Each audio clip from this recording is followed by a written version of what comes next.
د وجنا عبد الملك بن مروان رحمه الله بارک راغلی دی دا وی امیر المؤمنین د مسلمانانو باچاو امیر او خلیفہ وی دی خپل دور خلافت کې وبو غختله وی چې کله ولو براوړل شوی او به وس کلی استلاف جړا شو وی چا وته چې امیر المؤمنین ولې جاړي وی ذکرت شدة العطش يوم القيامه وی د قیامت ورځ باندې د قیامت د ورځې از هغه سخت تند ما تر یاد شول وی چې د قیامت ورځ به دا خلک څنګه تګي او ذکرت اهل النار د جهنمین او د جهنم والا د ور والا د خلق ما ترایات شو دامه رایت کو ما منعوا من بارد الشراب او دا جهنمین ما ترایات شو د څه د وجنه چې د یخو بونه من کړی شوی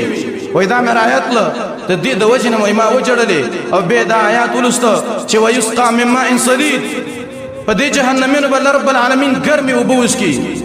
يتجرعه ګډ ګډ به تیری خو لیکن تیرول به نشي او يأتيه الموت من كل مكان دا طرفنا بدي جهنمي ته مرګ راځي هو ما هو بميت دا به ملکیږي نه او سوره محمد کې الله وایي چې وسقوا ماء حميما بدي جهنمي بل رب العالمین بدي به ګرمي او بوس کولې شي سقو دا مجهوله صيغه ده دی به سکینه خو لیکن په زور بدي جهنمي باندې دا ګرمي او بوس کولې شي چې کله وسکي دا او دی وسکي وي فقطع امعاءهم کله چې دا ګرمي او بوس کی او د دې جهنمینو دا کلمی به وشکي